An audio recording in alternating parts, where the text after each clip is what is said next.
तो स्वागत है दोस्तों आपका एक बार फिर से नई वीडियो में। और जैसे कि आपको पता है कि एसएससी सीजीएल के लिए दोस्तों हमने जो है जीके के जो क्वेश्चंस हैं उनका एनालिसिस करा रहे हैं। तो उसी सीरीज़ को आगे बढ़ाते हुए आज फिर हम जो है जीके जैसे क्वेश्चंस जो लेकर आए हैं जिसका एनालिसिस कराएंगे।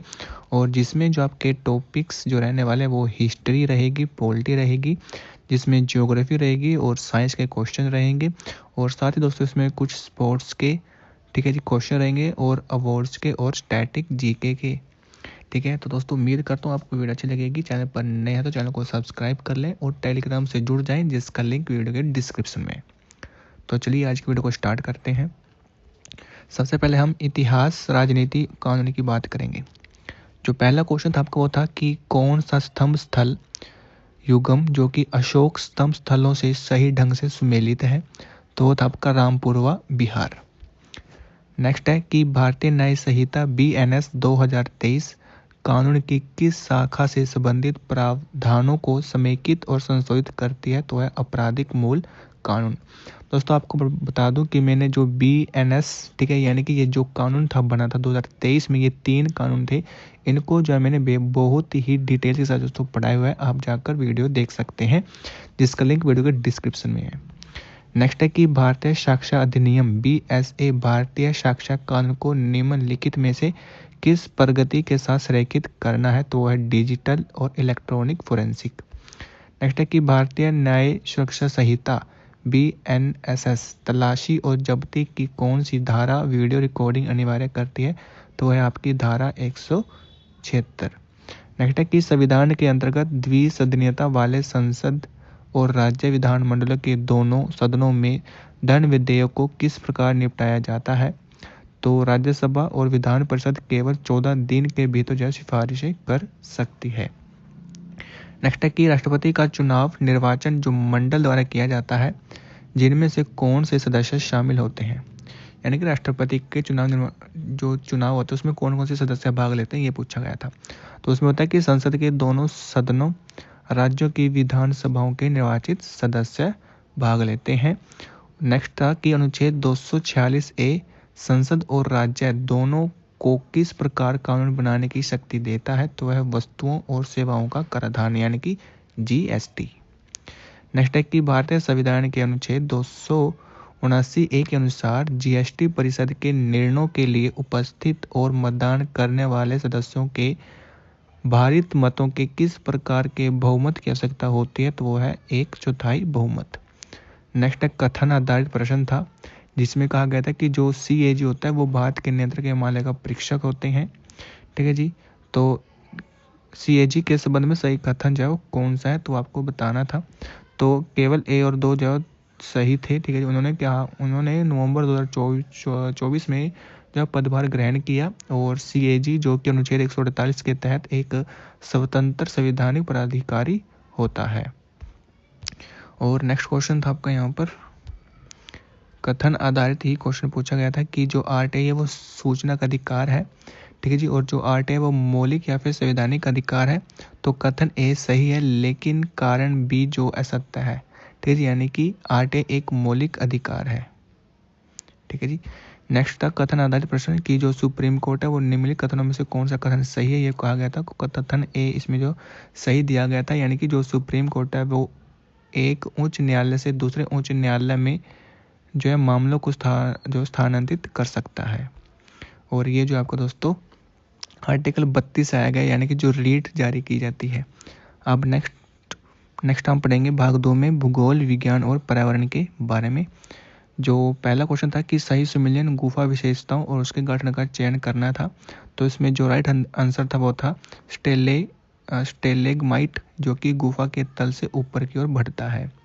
नेक्स्ट है कि जो गोल्जी उपकरण का प्रारंभिक या फिर प्राथमिक कार्य क्या होता है, तो है प्रोटीन संश्लेषण। नेक्स्ट है कि प्लीओट्रोपी शब्द का क्या अर्थ है, तो है कि एक जीन कई लक्षणों को प्रभावित करता है। नेक्स्ट है कि पृथ्वी के वायुमंडल में ऑक्सीजन की सांद्रता लगभग कितनी है, तो वह 21%। नेक्स्ट है कि जब प्रकाश वायु से किसी माध्यम में प्रवेश करता है तो कौन सा युग्म निरंतर रहता है, तो वह आवर्ती। नेक्स्ट है कि किसी भारी डिब्बे को गतिमान करना मुश्किल होता है और एक बार गतिमान हो जाता है तो उसे रोकना भी मुश्किल होता है। तो यह किसका जो सबसे अच्छा उदाहरण है, तो है जड़त्व का नियम। नेक्स्ट है कि कौन सी नदी घाटी उत्तर पूर्वी पठार से कोयला भंडार से जुड़ी है, तो वह दामोदर नदी घाटी। नेक्स्ट है कि नदी सोपान सबसे अधिक निम्नलिखित में से किस वातावरण से जुड़े होते हैं, तो वह पहाड़ियों और रेगिस्तान से। नेक्स्ट है कि पवन अपरदित भू आकृतियों की विशेषता क्या है, तो पतले आधार और चौड़े ऊपरी आवरण वाली छत्रक आकार की चट्टानों का निर्माण। नेक्स्ट क्वेश्चन था कि निम्नलिखित में से कौन सा उद्योग युगम भारी उद्योगों के रूप में सही ढंग से जो है सुमहित है, तो वह जहाज निर्माण और ऑटोमोबाइल। नेक्स्ट है कि निम्नलिखित में से कौन सा उद्योग उपभोक्ता वस्तु उद्योग के रूप में सही ढंग से वर्गीकृत है, तो वह आपका ताम्र प्रगलन। और नेक्स्ट था आपका भाग 3, जिसमें हम पढ़ेंगे खेल पुरस्कार और करंट अफेयर्स के बारे में, जो कि आपके लिए काफ़ी ज़्यादा इम्पोर्टेंट हैं। जो पहला क्वेश्चन था वो था कि 2023 इंटरकॉन्टिनेंटल कप फाइनल के बारे में कौन सा कथन सही है, तो वह आपका फाइनल भुवनेश्वर में हुआ था और जहां भारत ने लेबनान को हराया था। नेक्स्ट है कि सीमा पार स्टार्टअप सहयोग और नवाचार को बढ़ावा देने के लिए भारत की ब्रिक्स अध्यक्षता के तहत 2023 में कौन सी पहल शुरू की गई थी, तो वो थी ब्रिक्स स्टार्टअप फोरम। नेक्स्ट है कि किस विभाग ने ओ कर्मयोगी लॉन्च किया, तो वो था DOPT। नेक्स्ट है कि 2023 में शुरू किए गए ग्रीन क्रेडिट प्रोग्राम का मुख्य लक्ष्य क्या था, तो था पर्यावरण के अनुकूल कार्यों को प्रोत्साहित करना। नेक्स्ट है कि 2025 ऊर्जा संक्रमण सूचकांक के अनुसार ऊर्जा प्रणाली लचीलापन बढ़ाने और नवीकरण ऊर्जा को एकीकृत करने के लिए निम्नलिखित में से कौन सी एक प्रमुख प्राथमिकता है, तो है स्मार्ट ग्रिड और ऊर्जा भंडारण प्रणालियों में निवेश करना। नेक्स्ट है कि भारत ने सफलतापूर्वक स्पेसएक्स डॉकिंग ऑपरेशन कब लागू किया, तो 19 जनवरी 2024। और ये जो है आपके इसरो के जो स्पेस मिशन है वहाँ से क्वेश्चन पूछा गया है। और इसरो के जो स्पेस मिशन है वो मैंने दोस्तों उस वीडियो डाल दी गई है, उसको भी आप जाकर देख सकते हैं। नेक्स्ट है कि सार्स के भीतर क्षेत्रीय वित्त लचीलेपन को मजबूत करने के लिए भारत ने 2024 में कौन सा तंत्र क्रियान्वित किया, तो वो था सार्क मुद्रा विनिमय ढांचा 2024 से 27। नेक्स्ट है कि GSLV F-15 पर प्रक्षेपित किए गए NVS-2 उपग्रह का प्राथमिक कार्य क्या है, तो यह मौसम संबंधी अवलोकन और आपदा चेतावनी का समर्थन करता है। नेक्स्ट है कि 2025 में पद्मश्री प्राप्त करने वाले कौन से व्यक्ति गुजरात की पारंपरिक तारनप्पा बुनाई कला के लिए जो है पहले मान्यता प्राप्त कलाकार हैं, तो वह आपका जियोबेन तपस्वी। ठीक है जी। नेक्स्ट है कि कुमकुम उत्सव में कुम शब्द किसका प्रतीक है, तो है पवित्रता। नेक्स्ट है कि थांगटा एक पारंपरिक मार्शल नृत्य है जो भारत के किस पूर्व उत्तर राज्य से संबंधित है, तो यह मणिपुर से। नेक्स्ट है कि बड़े डोल के साथ किए जाने वाला लोक नृत्य गोथु कुनीथा किस क्षेत्र से संबंधित है, तो यह आपका कर्नाटक।